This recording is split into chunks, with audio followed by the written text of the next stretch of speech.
আমাকে কেউ যদি চ্যালেঞ্জ করে তুমি এটা পারবে না, ব্যাস। ইন্ডিয়ান আর্ট অ্যান্ড কালচারকে ওরা ভীষণ ভ্যালু দেয় এবং এটার প্রচন্ড রেসপেক্ট করে যেটা আমাদের দেশে আমরা করি না। করি না। নাচ করে আর্ন করা যায়? First question. অপরচুনিটিস আছে, রেসপেক্ট নেই। এইখানে ফার্স্ট টাইম আমার চোখ দিয়ে জল বেরিয়েছে দেখে আমার মেয়েরাও, স্টুডেন্টরাও সব কেঁদে ফেলেছে। And they gave me a huge hug. আমার একটি সন্তান না, আমার সবকটা ছাত্রী আমার সন্তান। মানে এখন বলতে সত্যিই খারাপ লাগছে, সবাই গুরু। What we want actually respect. The only one word, respect. It matters a lot for us. আজকালকার ছেলেমেয়েরা খুব স্বার্থপর এবং ভেরি সেলফিশ।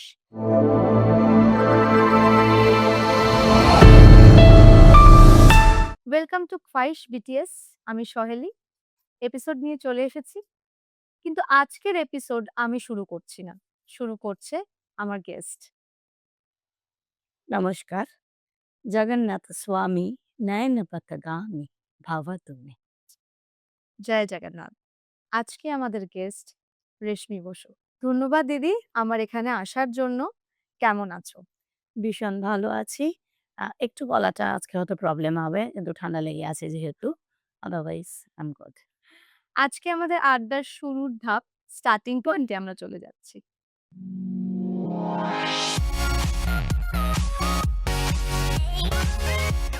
দিদি স্টার্টিং পয়েন্টে আমি জিজ্ঞাসা করব একদম শুরুটা। মানে আজকের আড্ডাটা অন্তত আমার কাছে খুব স্পেশাল তার কারণ সাবজেক্টটা নাচ। একদম। তো তোমার ছেলেবেলাটা জানতে চাইবো। আচ্ছা তাহলে আ আমরা দুজনেই নৃত্যশিল্পী। হ্যাঁ, একদম।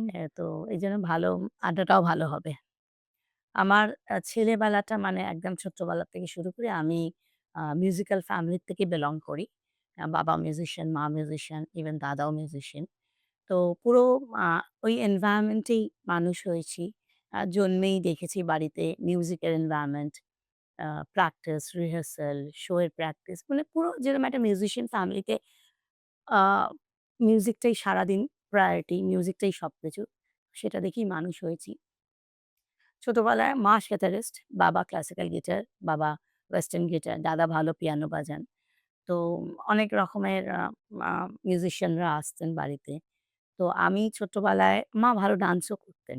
আচ্ছা, তো আমার বাবার স্কুল হিন্দোল। আচ্ছা। উনি আ মানে অনেক খুব পুরনো আর্টিস্ট উনি একজন। এখনো উনি আছেন। তো উনার সাথে আমার অনেক জার্নি আছে সেগুলো সব আস্তে, আস্তে বলব। বেড়ে ওঠা কি কলকাতাতেই? হ্যাঁ, একদম born and brought up from Kolkata. স্কুলিংটাও এখানে? স্কুলিংও কলকাতা। আচ্ছা। তো আজকের ছোটবেলায় নাচে আমি কি করে এলাম যদি জানতে চাও, ইটস ভেরি ইন্টারেস্টিং। হ্যাঁ, ডান্সটা খুব ভালো লাগতো। তো মা ভালো সেতারিস্ট। মা আ আমাদের স্কুলে অ্যানুয়াল ফাংশন হতো। মা পারফর্ম করতো। প্লাস মা ভালো ডান্সারও। মা ডান্সও করতো। সেইটা আমাকে খুব ইন্সপায়ার্ড করেছিল। আচ্ছা মানে মাকে দেখেই কি নাচের হ্যাঁ, আচ্ছা, হ্যাঁ, একদম জন্মের জব পর থেকে মাকে ডান্স করতে দেখেছি। ফার্স্ট মাই। আচ্ছা, তো মাকে দেখে মাদের গ্রুপ ছিল। মারা চন্ডালিকা, চিত্রাঙ্গদা এসব করতো। শ্যামা হুম, অ্যানুয়াল ফাংশনে করবে। তো আমি রিহার্সালে দেখতাম। দেখে, দেখে ডান্স লার্ন করে ফেলতাম। হুম। করেই এবার মাকে আ নাচতে দেব না, নিজে নাচবো। তো আচ্ছা। মার পায়ের সামনে শুয়ে পড়লাম ধরো। মা আবার তুলে বসিয়ে দিল। তো আমি দেখে, দেখে ওগুলো সব অবজার্ভ করতাম। আর তারপরে সবাই চলে গেলে আমি মাকে ওই ডান্সটা করে দেখাতাম। আচ্ছা, যে আমি এটা শিখে আচ্ছা। গেছি। তো মা ডান্স খুব ভালোবাসতো। তো মা ছোটবেলায় দেখলো মেয়ের এত ইন্টারেস্ট। তো ফার্স্ট আমার মনে আছে একটা কত্থক ডান্স আমায় দিয়েছিল কত্থকে আচ্ছা, ক্লাসে। আচ্ছা, তো খুব আচ্ছা, একটা ইন্টারেস্ট ভাল লাগছিল না কত্থকটা। আচ্ছা। অথচ এমনি নাচ করতাম। খুব ভালো পেইন্টিং করি এখনো। মানে ছোটবেলা থেকে পেইন্টিং এ স্পোর্টস এও খুব ভালো ছিলাম। অলরাউন্ডার। হ্যাঁ। তারপরে ডান্সটা আমার গুরু গিরিধারী নায়েক, গুরুজি। উনি উনার সাথে বাবার আলাপ হলো। তো উনিও আমার বাবা যেহেতু মিউজিশিয়ান উনার সাথেও being a dancer উনার সাথে আলাপ হলো। গুরুজি আসতেন আমাকে শেখাতে বাবার স্কুলে ক্লাস নিতে। সেই আমার জার্নি শুরু হলো। ৬-৭ বছর বয়স থেকে গুরুজি। আচ্ছা মানে ১ম গুরু কি মা? ১ম গুরু তো ডেফিনিটলি মা। মাকে দেখে কারণ ইন্সপিরেশন আ বাবা-মা হলো ১ম গুরু হয়। তো জার্নিটা তো ১ম বাবা-মা থেকেই শুরু হয়। কিন্তু ডান্সটা পার্টিকুলার মাকে দেখে খুব ইন্সপায়ার্ড মানে হয়েছিলাম। নাচ বিষয়টা তোমার কাছে এসছেই তোমার মায়ের থেকে একদম, একদম। এরপরে আমরা আড্ডার ২য় ধাপে যাই রিহার্সাল।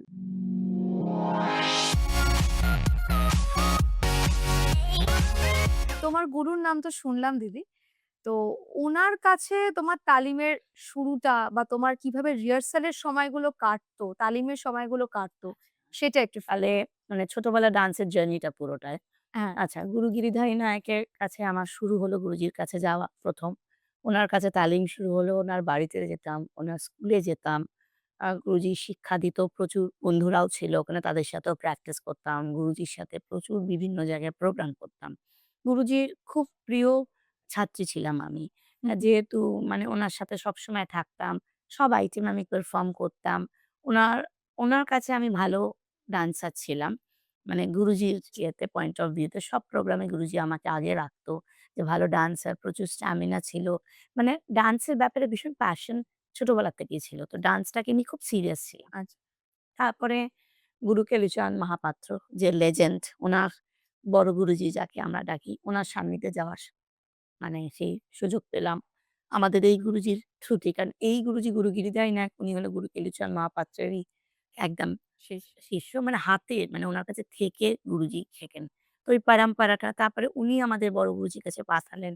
ওখানে ট্রেনিং হলো, প্র্যাকটিস হলো। তো ২ জন গুরুকে পেলাম। তারপর বড় গুরুজি চলে গেলেন আমাদেরকে ছেড়ে।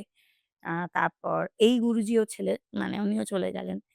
এখন আমাদের গুরু তো গুরু রক্তিকান্ত মহাপাত্র এবং সুজাতা মহাপাত্র দুজনই। উনাদের আন্ডারেই আমরা আছি। ওদের লেগেসিটাই আমরা ফলো করছি, গুরুজির লেগেসিটাই। তো এই এখন জার্নি মানে শিক্ষা এটাই। শুরুটা হয়েছিল কত্থক থেকে। হুম, তো সেটার প্রতি ইন্টারেস্ট গ্রো করেনি কোনোভাবে। তো ওড়িশিতে আসা তো হুম। তারপরে এটার প্রতি কিভাবে ভালোবাসা জন্মে গেল? না ডান্স যেকোনো ডান্সই ভালোবাসি। ডান্সকেই ভালোবাসি। কারণ ইটস আর কত্থক বলো, ওডিসি বলো, ভারতনাট্যম বলো, these are forms, different একদম, forms একদম। ইন্ডিয়ান ক্লাসিক্যাল ডান্সের হুম, মধ্যে। আ স্পেস মানে কত্থকটা আমি ভীষণ ভালোবাসি। কিন্তু আমি itself ওই চক্কর দিতে গিয়ে আমার মাথা ঘুরে গেছিল ছোটবেলায়। ওটা একটা আচ্ছা। প্যানিক। একটা প্যানিক হয়ে গিয়েছিল প্যানিক হয়ে ওটাতে। গেছিল হ্যাঁ। যে আমি কত্থকটা শিখলে আমার মাথা হুম, ঘোরে। তো আমি আর সেই ফর্মটাতে থাকিনি। তো আমি সুইচ করে ওডিসিতে চলে এসেছিলাম। যেহেতু গুরুজির সাথে বাবার আলাপ হয়েছিল, উনি একজন আচ্ছা, ওড়িশি গুরু ছিলেন। তো ওই স্কোপটা আমি পেলাম। আর ওড়িশি আ দেখো কোনো ডান্সকে ছোট করা যায় না। সবই ইন্ডিয়ান ক্লাসিক্যাল ডান্স। একদম। প্রত্যেকের ডিফারেন্ট, ডিফারেন্ট ফর্ম। আমার পার্সোনালি ভালো লাগে not being an Odyssey dancer. Odyssey dance আমার মনে ইস ভেরি গ্রেসফুল। মনে হয় nowadays it's become very, very popular. কা কস্টিউমটাই তো কি অপূর্ব! হ্যাঁ, অপূর্ব very graceful even Bharatanatyam also very graceful মানে আমার পয়েন্ট অফ ভিউ থেকে যদি বলো তো আমার ওড়িশি ভালো লাগে। আমি ওড়িশি ডান্সার বলে না। আমার অল ওভার ওড়িশির সবকিছু ভালো লাগে।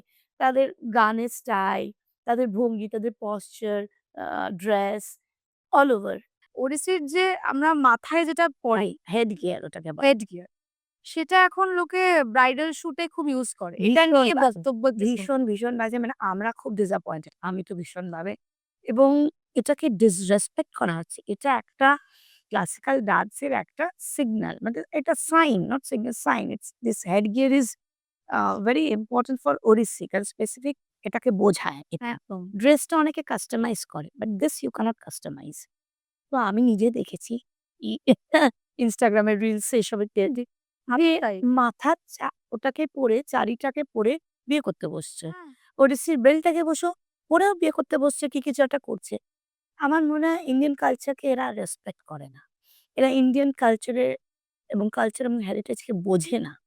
একদম। বিন্দুমাত্র যদি ইন্ডিয়ান কালচারাল হেরিটেজ ব্যাপারটাকে বুঝতো তাহলে এটাকে নিয়ে এত ফানি করত না। মানে এটা আমাদের খুব দুঃখজনক এবং ডান্সারদের কাছে যে এটা কেন করা হয়? কিন্তু এটার কেন প্রশ্ন তো নেই। আমরা বললেও হয়তো যে স্টপ হবে বলে মনে হয় না। এটা যার। বাট এইটাকে নিয়ে করা উচিত না। মানে আমার একটা মেসেজ থাকবে being a ওডিসি ডান্সার যে এটা আপনারা যেটা করছেন প্লিজ করবেন না। এটা আমাদের ক্লাসিক্যাল ড্যান্সারদের ডিসরেসপেক্ট করা হয়। তো এবার আসি স্কুলিং তো কলকাতাতেই। হুম। আর তখন থেকেই তোমার নাচের জার্নি শুরু। তো স্কুলে কি পারফরম্যান্স করা হতো? ভীষণভাবে মানে স্কুলে একাডেমিক ওয়াইজ আ সুপিরিয়র ছিলাম না। মানে ভীষণ ভালো ছিলাম না। Average student. বিকজ আমার অলওয়েজ ছোটবেলা থেকে extra curricular activities A B আগ্রহ ছিল। আগ্রহ। তো স্পোর্টস এ ভীষণ ভালো ছিলাম। স্কুলে আগেকার দিনে ছিল পাড়ায় ছোটা।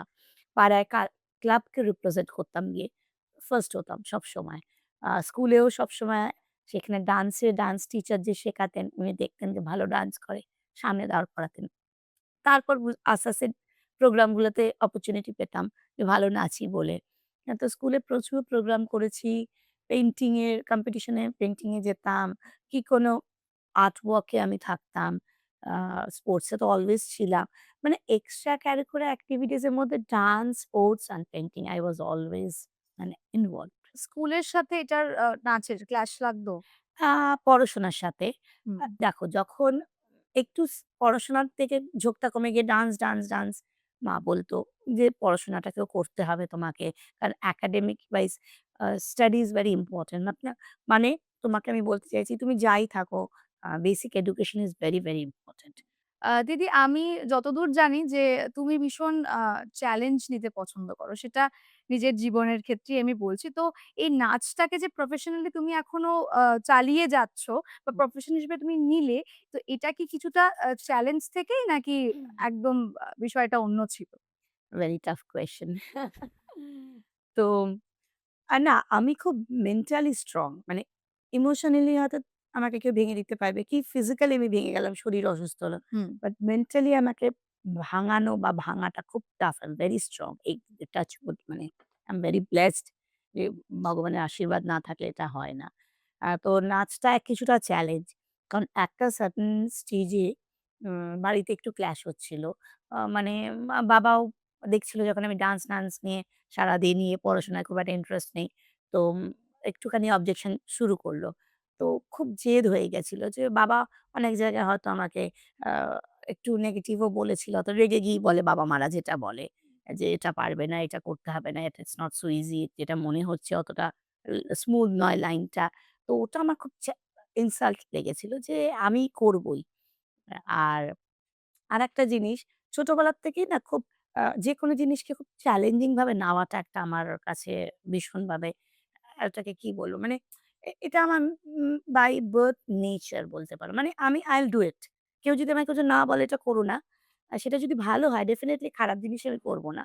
ভালো হলে আমাকে কেউ যদি চ্যালেঞ্জ করে তুমি এটা পারবে না, ব্যাস সেটার প্রতি আরো জেদ যে জন্মেছে। ওটা করবোই, ওটা করে দেখাতেই হবে।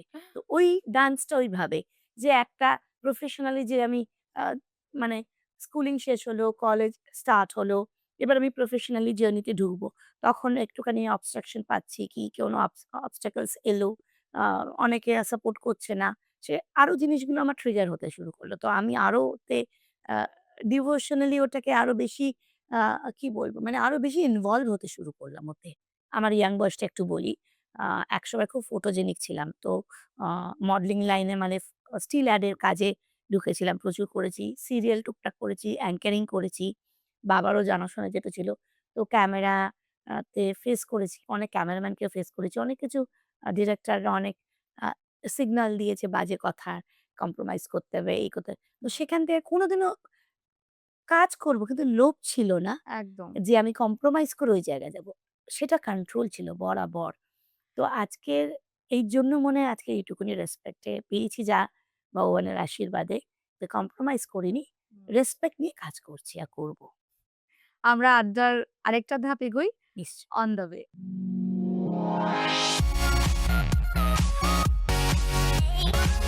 তোমাকে জিজ্ঞাসা করি যে প্রফেশনালি শুরুটা কবে? নাচটা? খুব অল্প বয়সে মানে I remember I was 19 আ আমার একদিন একটা ছোট্ট স্টোরি মনে পড়ল বলি। আ পকেট মানি নিয়ে। তো পকেট মানি তখনকার দিনে তো মানে বাবা-মার কাছে চাইতাম আমরা। মা একটু দিত, মা তো রোজগারি করত। তো বাবার কাছে একদিন পকেট মানি কথা মনে হয় চেয়েছিলাম। তো বাবার এই কথাটা আজকে তখন খুব রাগ হয়েছিল। আ যে কথাটা বাবা এরকম বলল খুব ইনসাল্ট লেগেছিল এবং সেই কথাটা আজকের আমার জন্য ব্লেসড। উনার তখনই ব্লেসড হয়ে গেছিল কথাটা কিন্তু আজ হুম, রিয়ালাইজ হুম, হুম। করি। উম তো বলেছিল যে আমি পকেট মানির কথা বলেছিলাম না। বাবা বলেছিল বাবর আ তার রাজত্ব ১৪ বছর বয়সে চালাতে পারে। তুমি তোমার পকেট মানিটা এরেঞ্জ করতে পারছো না? বাবা! সো এই কথাটা আজও আমার মনে থাকে এবং আমি উনাকে ভীষণ রেসপেক্ট করি। উনি আমার মানে আমার ফিলোসোফার যদি কেউ থাকে আমার বাবা। আমি পুরো আমার বাবার মতন। Looks wise, nature wise, everything মানে উনি আমার আদর্শ। আজ আমি এতটা জায়গায় এসছি, যতটুকুনি আসতে পেরেছি মানে গুরুজিরা প্রত্যেকটা গুরুর আশীর্বাদ এবং মা-বাবার আশীর্বাদ, বড়দের আশীর্বাদে এটুকুনি যতটুকুনি করেছি, সবার আশীর্বাদেই করেছি এবং উনাদের সাপোর্ট না থাকলে হয়তো এগোতে পারতাম না। তুমি তো শুধু দেশে না বিদেশেও প্রচুর শো করেছো। তো আমি একটু জানতে চাইবো যে এক্সপেরিয়েন্সটা মানে পার্থক্যটাও জানতে চাইবো প্লাস এক্সপেরিয়েন্সটাও। যে এখানে আর বিদেশের যে হুম, শো এর ফরম্যাট বা যাবতীয় যা জিনিস রাইট। সেটার সাথে ডিফারেনশিয়েট তুমি কিভাবে করেছো বা সেটা যদি একটু শেয়ার করো? আম ইন্ডিয়ান ক্লাসিক্যাল ডান্সের ভ্যালু আ বিদেশে ভীষণভাবে মানে আমি যাই abroad এ প্রোগ্রাম করতে লাস্ট ইয়ার আমি ইউরোপে ছিলাম অলমোস্ট ২ মাস। অস্ট্রিয়া, সুইজারল্যান্ড, জার্মানি আবার যাচ্ছি। তার মানে দুবাই, শ্রীলঙ্কা এগুলো তো হতে থাকে, করতেই থাকছি। আম সিঙ্গাপুর এগুলো অনেক এশিয়ান কান্ট্রিজ তো প্রচুর করেছি, ইউরোপিয়ান কান্ট্রিজ ও প্রচুর গেছি, আবার যাবো। কিন্তু এশিয়ান কান্ট্রিজ এ এইটা দেখিনি যেটা ইউরোপিয়ান কান্ট্রিজ এ দেখেছি। আ ওরা ভীষণভাবে ইন্ডিয়ান ক্লাসিক্যাল ডান্সকে রেসপেক্ট করে। Not only Indian classical dance, Indian music, hmm. Indian গান সবকিছুই মানে আমাদের দেশে আর্ট এটার কালচারটাকে হ্যাঁ, ইন্ডিয়ান আর্ট অ্যান্ড কালচারকে ওরা ভীষণ ভ্যালু দেয় হুম। এবং এটার প্রচন্ড রেসপেক্ট করে যেটা আমাদের দেশে আমরা করি না। করি না। আমাদের দেশে ইন্ডিয়ান ক্লাসিক্যাল ডান্স কি, গান কি যেটাই বলো সেটা প্রফেশনালি নিবে লোকে ভাবতেই পারে না। না। ডান্স করে dance is a main bread and butter your. Absolutely হতেই পারে না। চাকরি করো না, কিভাবে রোজগার করছো? কিভাবে তুমি আর্ন করছো? মানে নাচ করে আর্ন করা যায়? First question. নাচটা তো করছিস তাহলে মেইনলি কিভাবে ইনকাম মেইনটা করিস? কি? হ্যাঁ, মানে ডান্সটা যে তোমার মেইন প্রফেশন এটা করে তোমার ব্রেড অ্যান্ড বাটার হতে পারে। এটাই যে তোমার সবকিছু আমাদের দেশে কখনো এটা ভাবতে পারে না। মানে আমাদের দেশে পড়াশোনা ছাড়া আর কোনো ভ্যালু নেই। মানে ডক্টর, ইঞ্জিনিয়ার কি আদার এনি হুম, আ হুম, হুম, ইয়েতে হবে। Academic wise is very important. হুম, হুম। বিদেশে একদম না। এইজন্য বিদেশের মিউজিশিয়ানদের ভীষণ রেসপেক্ট। তারা প্রচুর রেসপেক্ট পান এবং সেটার ভ্যালু দেন। তারা একটা আর্টিস্টের বিদেশে ভীষণ দাম যেটা আমাদের দেশে নেই। তারা আর্ট অ্যান্ড কালচারকে তারা জানে পড়াশোনার থেকে এটা কিছু কম নয়। এটা অনেক টাফ আরো। একদম, মানে আমি কোনো কাউকে ছোট করছি না একাডেমিক ওয়াইজ। কিন্তু আমাদের আর্ট অ্যান্ড কালচারকেও আমি ছোট হতে দিচ্ছি না। মানে না, ইট ইস রিয়ালি টাফ। একদম, একদম। মানে সহজে খুব একটা হয় না। মানে আমার হাসব্যান্ড একজন mechanical engineer MBA. He works in a very good company, US based company. উনি আমাকে ভীষণ রেসপেক্ট করেন। উনি বলেন যে, "আমার মতন ইঞ্জিনিয়ার প্রচুর তুমি পাবে। কিন্তু তোমার মতন ডান্সার হয়তো খুঁজলে কটা বেরোবে।" একদম, লতা মঙ্গেশকর একটা, কিশোর একদম, কুমার একদম, একদম, একটা, একদম। লেজেন্ড এরম একটাই করে একটাই তৈরি হয়। হয়। হ্যাঁ, হয়তো তুমি যদি দেখো ডক্টর, ইঞ্জিনিয়ার তো প্রচুর, এটা তো সত্যি কথা। একদম, আর্ট লাইনে স্ট্যান্ড করে প্রফেশন এ আছে খুব রেয়ার। আর এক ওই মেন্টাল স্ট্রেংথ টা নেই। এক তো বাড়ির সাপোর্ট নেই, যে বাড়ির লোক কখনোই তোমার সাপোর্ট করবে না যে তুমি গান করে পয়সা রোজগার করবে, ডান্স করে, একটা পড়াশোনা করে একটা চাকরি করো, তোমার লাইফটা এট লিস্ট সেট। হুম। তুমি মানে তোমার at the end of the day তোমার ব্যাংকে তোমার সেলারি স্লিপটা ঢুকবে। কিন্তু আমার যদি মনে হয় কোথাও সুযোগ মানে যেটা হয়তো বিদেশ বা এই আমাদের দেশ থেকে আমি যদি অন্য জায়গায় যাই হয়তো অনেক বেশি। মানে তোমার এই বিষয়ে আ মতামত আমি জানতে চাইবো। মানে আমাদের এখানে কি হ্যাঁ। সুযোগটা আছে? না, অপরচুনিটিস আছে। আমি বলব না যে নেই, প্রচুর আছে। রেসপেক্ট নেই। অপরচুনিটিস আছে, রেসপেক্ট নেই। কারণ সেই অপরচুনিটিস গুলোকে লোকে রেসপেক্ট দেয় না। একদম, একটা বিদেশে একটা আমি নিজে দেখেছি মেট্রো স্টেশনে ডান্স করছে, লোকে দাঁড়িয়ে দেখে ক্ল্যাপ করছে। তারপর সে যা তার দেওয়ার সে গিফট করছে কি দিচ্ছে। হুম। এটা যদি একটা মেট্রো স্টেশনে নাচি, তাহলে এটা স্ক্যান্ডাল হয়ে যাবে। হ্যাঁ, ভাইরাল হয়ে যাবে। ভাইরাল হয়ে যাবে। হ্যাঁ, মানে ডান্স সে তো তাহলে কিছুই না যে একটা মেট্রো স্টেশনে নাচছি মানে তার কোনো ভ্যালুলেস। কিন্তু সে যে ট্যালেন্ট দিয়ে সবাইকে শোকেস করছে সেটার কোনো ভ্যালু নেই। একদম। তো বিদেশে এটার খুব রেসপেক্ট, খুব ভ্যালু, অপরচুনিটিস ওখানেও আছে, অপরচুনিটিস এখানেও আছে। তো আমরা সবাই জানি যে তোমার school Shivranjani dance academy Kolkata থেকে ১ম কোনো স্কুল ইন্ডিয়াকে রিপ্রেজেন্ট করেছিল তাও অলিম্পিকে। Yes, it is. সেটার এক্সপেরিয়েন্সটা শুনবো। ভীষণ ভালো এক্সপেরিয়েন্স মানে বলতেও খুব ভালো লাগবে যে এটা আমাদের শিবরঞ্জনীর জন্য it's a great achievement for us. প্রতিটা স্টুডেন্টস এবং আমার জন্য মানে আমার আজকের মনে হয় যে সার্থক হয়েছি কিছুটা। এখনো অনেক বাকি আছে। কিন্তু যে এই যে শিখিয়েছি আমি আ আমার মানে কলকাতার ফার্স্ট ডান্স স্কুল আমরা আ ইন্ডিয়াকে রিপ্রেজেন্ট করলাম স্পেশাল অলিম্পিকে। এই নভেম্বরে, লাস্ট ইয়ার নভেম্বরে দিল্লিতে গেছিলাম আমরা। এটা ইনফ্যাক্ট আমাদের সবার জন্য খুব হ্যাঁ, কিন্তু মানে এটার একটা গর্বের ভীষণ ব্যাপার। ভালো এক্সপেরিয়েন্স আমি তোমাকে একটু শেয়ার করি। একদম। আ আমরা আ ওখানে তো সব মানে ভাইস প্রেসিডেন্ট, প্রেসিডেন্ট সবাই ছিলেন। আ তো খুব ভালো লেগেছে যখন ভাইস প্রেসিডেন্ট নিজে এসে আমাদের সাথে আ মানে নিজে ইন্ট্রোডিউস করছেন মানে উনি আমাদেরকে আ বলছে ছবি তুলবে। উনি এসে ডান্সারদের সাথে দাঁড়িয়ে ফটো তুলছে। মানে আমরা কি ইন্ট্রোডাকশন দেব? উনি যেন দিচ্ছেন এরম ব্যাপারটা। গুজবাম্পস পুরো একটা। গুজবাম্প মানে তখন দেখছি প্রেস, মিডিয়া সবাই এসে উনি এসে নিজের থেকে এসে মানে আমরা it was like beyond my expectation যে এটা একটা বিশাল ব্যাপার ওরকম পারফরম্যান্স। আর যখন আমরা পারফর্ম করতে ঢুকছি, ইন্ডিয়াকে রিপ্রেজেন্ট করছি, অল ওভার ওয়ার্ল্ড থেকে এসছিল প্রচুর কান্ট্রিজ। তো সবাই চিয়ার আপ করছে। হোল মানে স্টেডিয়াম যেন চিৎকার করছে। আমরা পারফর্ম করছি। সেখানে হোল মানে চিয়ার আপটা পেয়ে আমার জীবনে একটা অদ্ভুত এক্সপেরিয়েন্স। কোনোদিনও আমি পারফরম্যান্স এর পর আমার অন স্টেজ কি স্টেজের বাইরে এসে আমার চোখ দিয়ে জল বেরোয়নি। এইখানে ফার্স্ট টাইম আমার চোখ দিয়ে জল বেরিয়েছে দেখে আমার মেয়েরাও স্টুডেন্টরাও সব কেঁদে ফেলেছে। And they gave me a huge hug. They really did. মানে আমরা তার আগের দিন প্র্যাকটিস আমরা পৌঁছেছি দিল্লিতে তার আগের দিন জাস্ট বিকাল ৪ টায় পৌঁছেছি। এয়ারপোর্ট থেকে নেবেই আমরা কেউ লাঞ্চ করিনি। সকালে ব্রেকফাস্টটা কোনরকম একটু ছিল। ২ দিন অলমোস্ট না খেয়ে আমরা করেছি। টেনশন ছিল। হ্যাঁ, আচ্ছা। ৪ টে থেকে বিকাল ৪ টে থেকে রাত টিল 9:30 10 অব্দি আমরা প্র্যাকটিস করেছি ওখানে স্টেজ রিহার্সাল যেটা বলে। মানে তারপরের দিন সকালবেলা ৯ টায় রেডি হয়ে ওখানে আমরা পৌঁছে যাই। কারণ সব মিনিস্টাররা ঢুকবেন, গেট বন্ধ হয়ে যাবে। আমরা অনেকক্ষণ ওয়েট করেছি। তারপরে যে সাকসেসটা পেয়েছি এটা মানে ভগবানের সত্যি আশীর্বাদ, গুরুদের আশীর্বাদ, প্যারেন্টস এর আশীর্বাদ সবার সাপোর্ট না থাকলে আজকের এই জায়গায় এক আমরা আমার মনে হয় এই বিষয়টা একদম আর্ট অ্যান্ড কালচার এর থাকা মানুষগুলোই হয়তো এই অনুভূতিটা পেতে পারে। হ্যাঁ, ফিলিংসটা যেটা আমরা না ইমোশনটাকে ভুলে যাই। মানে আমরা এত প্রফেশনাল ওয়ার্লড এ ঢুকে যাই ঠিক। যে আমাদের মধ্যে যে ফিলিংস, ইমোশন এইগুলো কোথাও যেন চলে যায়। এত ম্যাটেরিয়ালিস্টিক লাইফ এ যেতে। কিন্তু কোথাও মানুষের পেছনে এটা আছে লুকানো। সবারই আছে হয়তো একদম। কেউ ফিল করে, কেউ করে না। কেউ কিন্তু করে আমরা না। আর্টিস্টরা একটু মানে বেশি ফিল করি। বেশি ফিল খুব ইমোশনাল হই আর একদম, একদম।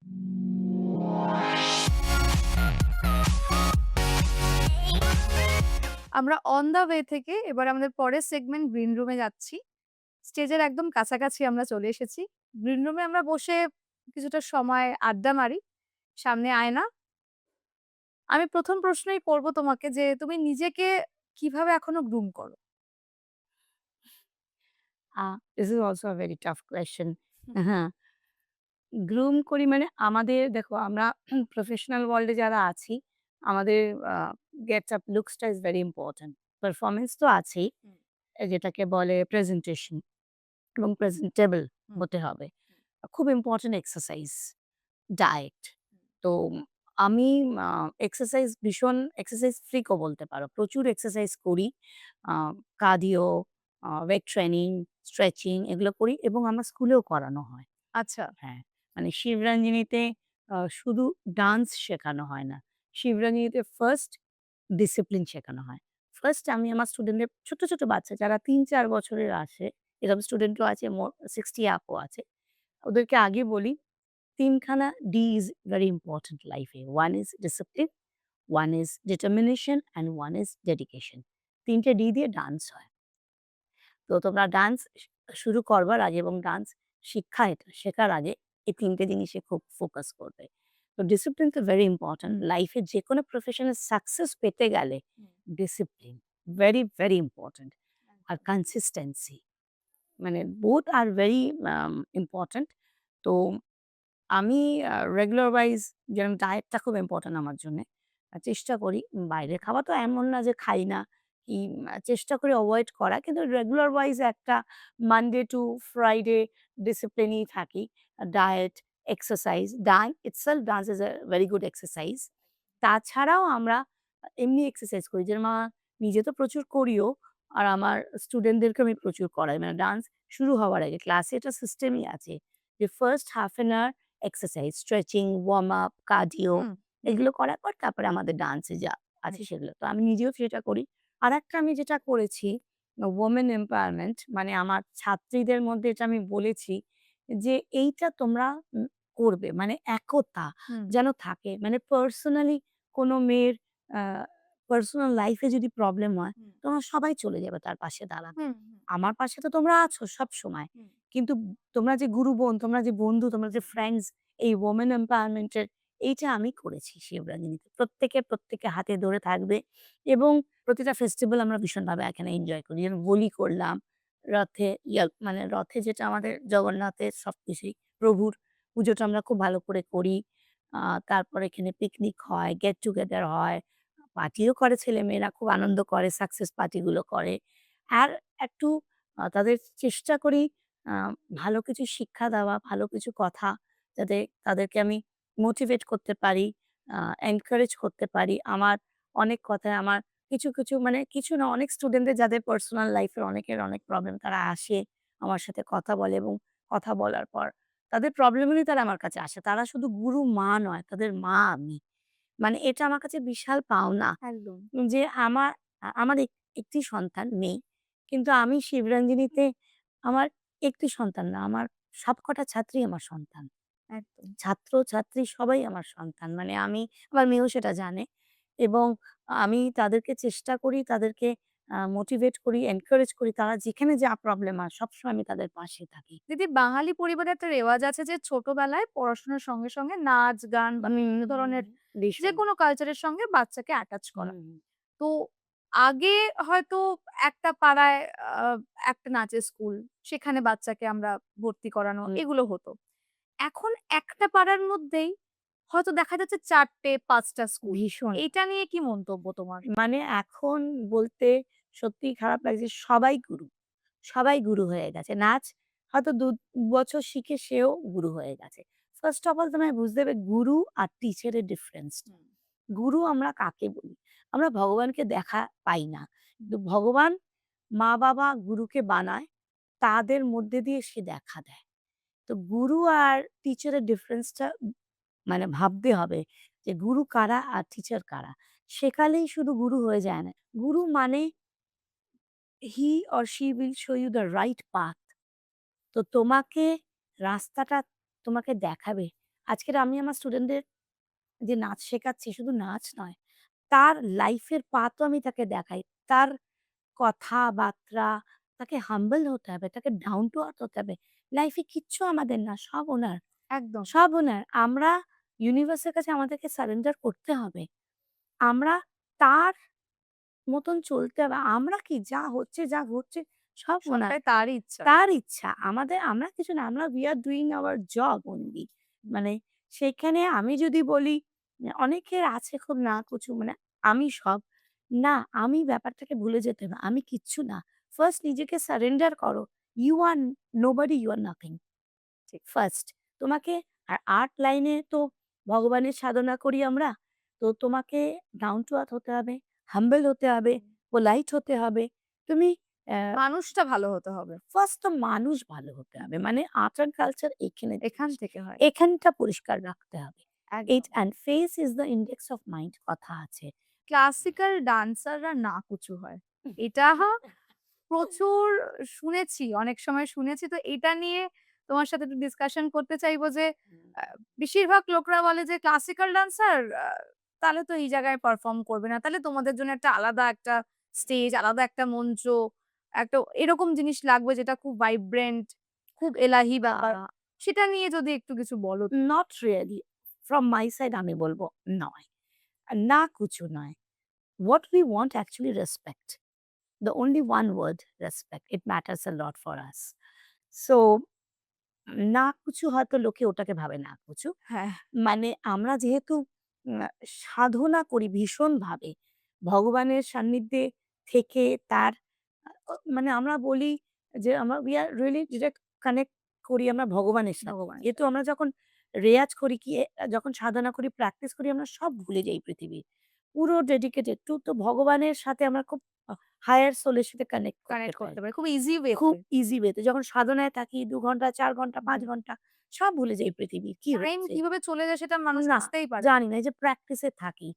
তো সেটার যে সেটার রেজাল্ট টা সেটাই আমরা সেটাকে লোকে হয়তো আমাদেরকে অন্যরকমভাবে ভাবে। হ্যাঁ, এখন আমরা একটু স্পেসিফিক কিছু জিনিস আমরা একটু ম্যাটার করে আমাদের কাছে। যেখানে সেখানে বললে হয়তো আমাদের একটুখানি রেসপেক্ট লাগে। হ্যাঁ, আর কিছুই না যে একটা ক্লাসিক্যাল ডান্সার দেখো কোনো নৃত্যকেই আমি ছোট করব না। না। সবই সাধনা।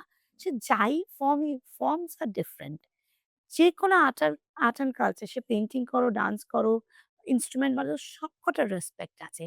কিন্তু আমরা আমরা খুব যেটা বলে আমরা খুব সম্মানের ভোকা। আমরা ভীষণ ভালোবাসি হ্যাঁ। সম্মান পেতে, আদর পেতে। তো সেটার চাহিদাটা আমাদের। আর কিছুই না। না কুছ নয়। অ্যা এটা একটা হয়তো মিসকনসেপ্ট লোকের হ্যাঁ। যে কিন্তু আমরা একটু আব মানে ভালোবাসার ভোকা, একটু রেসপেক্ট চাই। হুম, হুম। যেন আমরা একটু যে কেউ যদি স্টেজ পুরো দেখে আমাদের পারফরম্যান্সটা সেটা যতটা আমাদেরকে বেশি হ্যাঁ, আনন্দ দেয়, হ্যাঁ, আমার মনে হয় প্ল্যাটফর্ম যেটা হ্যাঁ, আমরা বলি একটা আর্টিস্টের জন্য প্ল্যাটফর্মটা খুব খুব ইম্পোর্টেন্ট। ইম্পোর্টেন্ট। স্টেজ মানে লোকে যে আমাদের অ্যাপ্রিশিয়েট করবে, প্রেজ করবে ওইটা যে পাওয়া এটা একটা বিশাল মানে আমার সাধনার প্র্যাকটিসের পর তারপর যে লোকে আমাকে প্রেজ করবে যে হাততালি ওইটা খুব ম্যাটার করে। খুব ম্যাটার করে।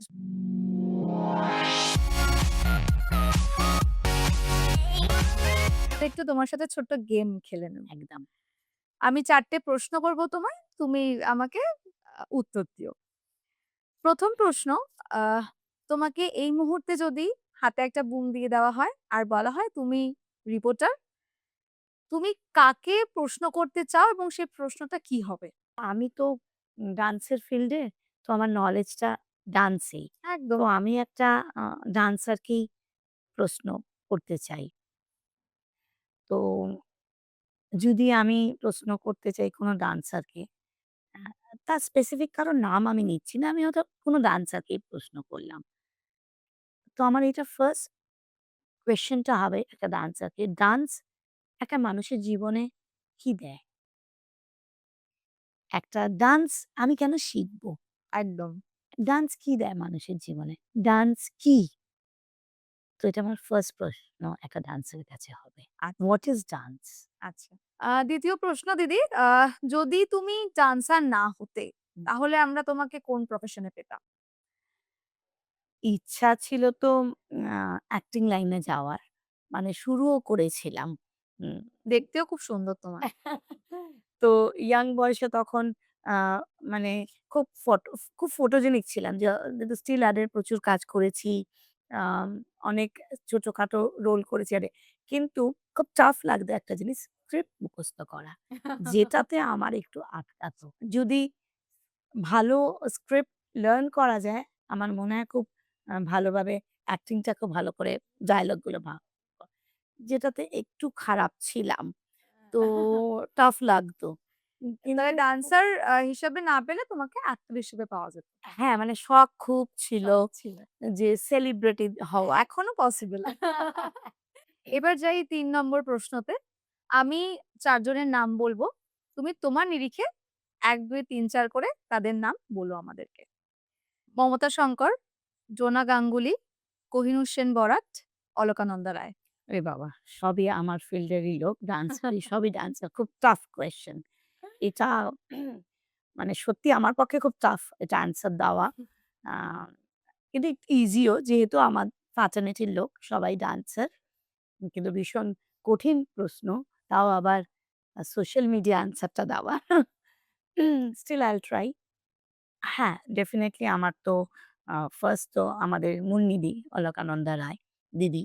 আ যেহেতু মানে being a ওড়িশি ডান্সার নয়, উনিও ওড়িশি ডান্সার, আমিও ওড়িশি ডান্সার। মানুষ হিসাবে উনি মারাত্মক ভালো। মানে আমি পার্সোনালি দেখেছি উনাকে। উনি যা সোসাইটির জন্যে করেছেন, যেটা খুব ইম্পোর্টেন্ট। না আমরা সবাই নিজের জন্যে করি। হুম। কজন সোসাইটির নিজের জন্য জন্যে কর। করে। ঠিক। সেটা উনাকে আমি দেখেছি সোসাইটির জন্যে করতে। মানে উনার তাই জন্য উনার আরেকটা ধাপ উপরে আমার ইয়েতে মানে আমি ভীষণভাবে উনাকে রেসপেক্ট করি। উনি ট্যালেন্টেড তো ডেফিনিটলি সে নিয়ে কোনো নো ডাউট। ভালো ডান্সার, ভালো মানুষ। কিন্তু উনি যে এই সোসাইটির জন্য যেটা করেছেন আমরা সবাই জানি, সেটা মানে মানে বলার কথাই না। মানে ওটা ওটা উনার রেসপেক্ট মানে অনেক উপরে, উপরে। অনেক। হ্যাঁ। হ্যাঁ, তো দিদিকে ১ নম্বরে রাখতে হবে। মমদি নিশ্চয়ই 2nd, উনিও ভীষণ শঙ্কর পরিবার মানে ডান্স নামই পড়ি। নাম পরিবার এখন ক্রিয়েটিভ এর মানে উনারাই সব লেজেন্ড। তো ২ নম্বরে মমতা শঙ্কর। ৩ নম্বরে হুম, কোহিনূর সেন বরাক। দাদার সাথেও খুব ভালো আমার ক্লোজনেস আছে। মানে যেহেতু আমরা একই উনার কম্পোজিশন, উনার আ ক্রিয়েটিভিটি আমি দেখেছি। নিজেও সবসময় দেখি। কদিন আগেও একটা আমরা মধুসূদন নিচে পারফর্ম করলাম। আমারও পারফরম্যান্স ছিল, আমার গ্রুপের দাদারও ছিল। তো আর লাস্টে আমি বলব না, ডোনাও খুব ট্যালেন্টেড। আ ডোনারও পারফরম্যান্স খুব হুম। ভালো। ও খুব টিম ওয়ার্ক খুব ভালো করে। মানে ও খুব ভালো কোঅর্ডিনেট করে। কারণ আমি পার্সোনালি ওর সাথে অনেক ইয়াং বয়স থেকে ইনভলভ। আমরা একই ঘরানার আ শিখেছি। ও ওডিসি ডান্সার ও খুব আমি ওর সাথে অনেক আগে অনেকবার আমরা একসাথে পারফর্ম ও করেছি। তো ও খুব ভালো কোঅর্ডিনেট করে, ছাত্রীদেরকে ভীষণভাবে ধরে শেখায় এবং টিম ওয়ার্ক যেটা এত ছাত্র, এত ছাত্রী ওর দীক্ষা মঞ্জুরিতে হুম। ও কিভাবে কন্ট্রোল করে প্রত্যেকে কি সুন্দর ডিসিপ্লিন প্রত্যেকে দেখেছি ভীষণ অর্গানাইজ এই যে এত বড় বসন্ত উৎসব করেন ইটস নট মানে ইটস নট ইজি হুম। তো ও সেটাকে কি সুন্দরভাবে করে এবং আমরা প্রত্যেকে দেখি। তো প্রত্যেকের কাছেই সব শেখার আছে। এখানে আমি নাম্বারিংটা কাউকে ছোট করার জন্য এটা দিচ্ছি তো না। গেমের একটা এটা একটা পার্ট। গেমের পার্ট। আমার একদম। মনে হলো আ যে ডোনা এদের থেকে বয়সেও ছোট। তো seniority wise but all of them are talented. একদম, প্রত্যেকের জায়গায় প্রত্যেকে ভীষণ একদম। ট্যালেন্টেড। এরপরে আমার লাস্ট প্রশ্ন বাট এটায় আমরা কিছু শুনবো না, আমরা দেখব। একটু অন্যরকম। আমি তোমাকে ৩ টি ইমোশন দেব। তুমি একটু এক্সপ্রেস করে দেখাবে। আমি খুব আই এক্সাইটেড উইল ট্রাই দেখতে। My best. আর আমার দর্শক বন্ধুরা নিশ্চয়ই বসে থাকবে এটা দেখার জন্য। সেটা হচ্ছে আ চিন্তা, খোঁজা, দুঃখ। আচ্ছা। দেখো, ইমোশন তো আমরা সবার মধ্যে আছে। মানে আম অ্যাকচুয়ালি প্রতিটা মানুষ যারা ডান্স করে না তাদের মধ্যেও ইমোশন আছে। একদম। ঠিক আছে? তারা হয়তো বোঝে না। এই যে রাস, নাভারাস ৯ টা রস মানুষের সবসময় সঙ্গে থাকে। সঙ্গে থাকে। যারা ডান্সাররা নবরসটা পারফর্ম করে দেখায়, সাধারণ মানুষরা তাদের সাধারণ জীবনে দেখায়। একদম সেটা লোকে বুঝতে পারে না যে ফ্যামিলি লাইফ এও ঠিক। ৯ টা রস চলতে থাকে। কখনো অ্যাঙ্গার, কখনো সরো, দুঃখ এগুলো হুম, চলতে হুম, থাকে। হুম। আমরা ডান্সাররা স্টেজে ওটা পারফর্ম পারফর্ম করে করি। দেখাই। ঠিক, ঠিক। তো তুমি যেটা বললে ৩ টে জিনিস চিন্তা, দুঃখ, ভাবনা, খোঁজা। খোঁজা। হ্যাঁ। চিন্তা, দুঃখ, খোঁজা। এটা সাধারণ লোকেরাও করে। আমরা ডান্সাররা একটু ডান্সের ফর্ম এ করি। এবার যদি ডান্সের ফর্ম এ করি চিন্তা হলে তো তার একটা স্টাইল হবে। একটা যদি এই যে খুব চিন্তিত, কি খুব চিন্তা, কি ভাবছি, অনেক রকম হয় এটা একটা। যে এই ফর্মে আমরা রাখতে পারি। যে যেটা আমরা রাধা কৃষ্ণের ক্ষেত্রে দেখাই যে হুম। রাধা খুব চিন্তিত, কৃষ্ণ কোথায়? মানে এখনো আসেনি সেই এই ব্যাপারটা। আকুল ব্যাপারটা। আকুল। এটা চিন্তাই। তারপরে তুমি বললে খোঁজা। খোঁজা, ডান্সের ফর্মে তুমি যদি নরমাল খোঁজো তুমি এমনি খুঁজবে। হ্যাঁ। আমরা ডান্স স্টাইল একটু দেখাই। এই হ্যাঁ। খোঁজো, এই খোঁজো। হুম। আচ্ছা ওই যে এসেছে, হ্যাঁ, দেখেছি। হ্যাঁ, মানে খুঁজে পেলাম। হ্যাঁ। এটা একটা। হুম। আর দুঃখ। দুঃখ তো অলওয়েজ ডান্সের ফর্মে এটাই আসে, হ্যাঁ। এটাও আসে, এটাও আসে দুঃখ। হুম, হুম, কি মনের ব্যথা, দুঃখ। হুম। ডিফারেন্ট, ডিফারেন্ট ভঙ্গি। অসাধারণ, অসাধারণ। আমার মনে হয় যারা দেখছে তারাও এটাকে উপভোগ করলো এই বিষয়টাকে। থ্যাংক ইউ দিদি। দেখানোর জন্য এত সুন্দর এক্সপ্রেশন দেখতে পেলাম। এরপরে আমরা একদম স্টেজের সামনে চলে এসেছি ফাইনাল কল। তো আমরা চলে যাব ফাইনাল কল সেগমেন্টে।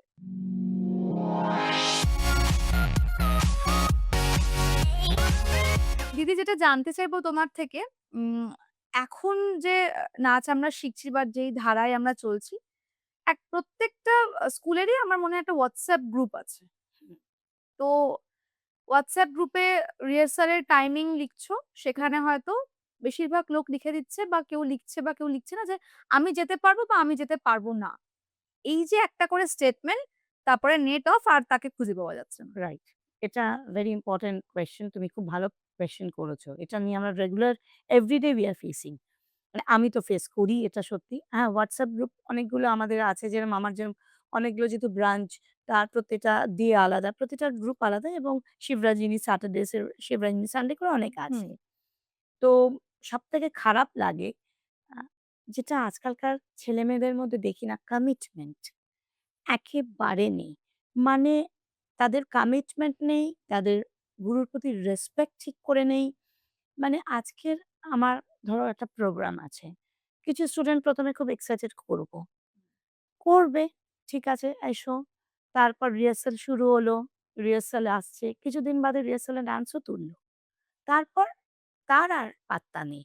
সে জানায়ও না পর্যন্ত যে প্রোগ্রাম করবে না গুরুকে। সেটুকুনিও তার মধ্যে বেসিক এটিকেটস ম্যানার্স নেই।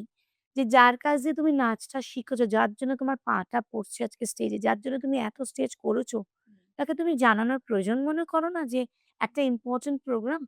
কিন্তু আমি করব না। তারপর গুরু কল করে যে, "কেন আসছিস না রে বাবা?" হুম। তখন আমার এই প্রবলেম, ওই প্রবলেম, আমার ব্লা, ব্লা পার্সোনাল প্রবলেম এ কিন্তু প্রবলেম তো তোমার কার নেই আমাদের লাইফে? সবার obstacles তো আছে। থাকবে। কিন্তু তুমি এই আর্ট অ্যান্ড কালচার কে যখন এসছো এইভাবে মেন্টালিটি এই মেন্টালিটি নিয়ে তো এসছো যে এটাকে আমি রাখবো আমার জীবনে। এটা আমার passion. Maybe it's not your profession but it is your passion. তুমি চাকরি করো, তোমাকে এটাকে মোটিভেট করে এই জিনিসটা করলে। রেগুলার ডান্স ক্লাসে আসছো, ডিসিপ্লিন, ডেডিকেশন, এই যে একসাথে রিহার্সাল করছি, সবাই মিলে একটা ইউনিটি, একটা গ্যাদারিং, একটা সবাই মিলে ডান্সটা যেরকম অক্সিজেন একটা মানুষ আমার জীবনে তো ভীষণভাবে মানে ওটা ছাড়া আমি ভাবতেই পারি না। মানে this is not only my profession, this is my passion also. Profession তো অনেক পরে এসছে জীবনে। অর্থ দিয়ে তো সবকিছু হয় না। শিবরঞ্জনীতে এজন্য ১ম এই আমি বলি যে বিজনেস হয় না। শিবরঞ্জনীতে আর্ট অ্যান্ড কালচার এখানে শিক্ষা কেন্দ্র, গুরুকুল যেখানে একদম। শিক্ষা হয়। এখানে এখানে অর্থ তো নিশ্চয়ই ইম্পোর্টেন্ট। মানি ইস নেক্সট টু গড আমরা হুম। বলি। মানি তো ইম্পোর্টেন্ট। কিন্তু অনেক স্কুলে আমি দেখেছি প্রতিটা স্টুডেন্টদের থেকে প্রতিটা শোর থেকে টাকা নিতে হবে। মানে হুম। তোমাকে স্টেজ দিচ্ছি, তুমি আমায় টাকা দেবে। ডোনেশন। Donation continuously. শিবরঞ্জনীতে এটা হয় না। শিবরঞ্জনীতে আমি বিনা স্বার্থে ওদেরকে স্টেজ দিতে চাই। এই যে আমার যে লাইফের অ্যাচিভমেন্ট গুলো আমি করেছি, পেয়েছি এবং আমার স্টুডেন্টদের সাথেই পেয়েছি। আজকের আমি রাজভবনে পারফর্ম করতে পেরেছি। আমি আজকে ইন্ডিয়ান মিউজিয়ামে পারফর্ম করেছি। আমি অনেক জায়গায় কোনারক ফেস্টিভাল, বিচ ফেস্টিভাল, আজকের অলিম্পিকে গেছি। আমি একটা স্টুডেন্টদের থেকে একটা অর্থ নিইনি। নট আ সিঙ্গল চেষ্টা করেছি পুরো স্পন্সার্ড করানোর পুরো প্রোগ্রাম। তো তারা রিটার্ন এ কি দিচ্ছে আমাকে? কি সেই চাইছি? খালি কমিটমেন্ট। তোমরা একটু ভালো করে পারফর্ম করো, কমিটেড থাকো যে তোমরা না মিডল এ প্রোগ্রামের মাঝখানে WhatsApp করে দিল, হুম। আমি আসবো না আজকে। এই WhatsApp এর যুগে মনে হয় কমিটমেন্টটা অনেক কমে গেছে। একদম তখন খুব দুঃখ লাগে যে এদেরকে সন্তান বলি। মা মায়ের দুঃখ কষ্টটা এরা বোঝে না। যে হুম। কিভাবে একেকটা স্টুডেন্টকে আমরা তৈরি করি। সেটার পেছনে অ্যা ধৈর্য কমে গেছে অনেক মানুষের। না মানে তারা তারা ভাবছে যে আমার প্রবলেম এলো তো ফার্স্ট ডান্সটাকে কাট করে দেয়। সে যে কমিট করেছিল যে আজকে শোটা তার জায়গায় কে পারফর্ম ঠিক। করবে, আবার ম্যামকে শেখাতে হবে আরেকজনকে হুম। নতুন করে। সে কিচ্ছু টাইমিংটা যাতে টাইম ওয়েস্ট সে কিচ্ছু ভাবে না। সে খালি নিজেরটা ভাবে।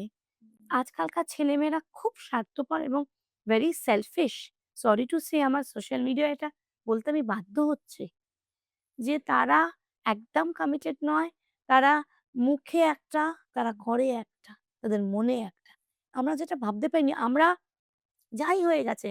আমার মনে আছে আমার জ্বর হয়েছে। আমার আমি উঠতে পারছি না। তাও আমার প্রোগ্রাম গুরুজি, আমার গুরুজিকে আমি তার সম্মান যেরম করে গিয়ে পারফর্ম করেছি। করতে হয়েছে। আমার পরীক্ষা দিয়ে এক্সাম নিয়ে আমার মা বাইরে দাঁড়িয়ে আছে ব্যাগ নিয়ে আমাকে হুম। ওখান থেকে আমাকে ছুটতে হয়েছে স্টেজে গুরুজির কাছে। আমি তো বলতে পারতাম। আর পড়াশোনা সবার ১ম আমাদের এই বাঙালিদের মধ্যে এটা খুব বেশি বলতে নন বেঙ্গলিরা এত নয়। বাঙালিরা আমি ইটসেলফ এ বেঙ্গলি হয়ে বলছি। পরীক্ষা ক্লাস 9-10 এ উঠলো, সব এক্টিভিটিস বন্ধ। বন্ধ।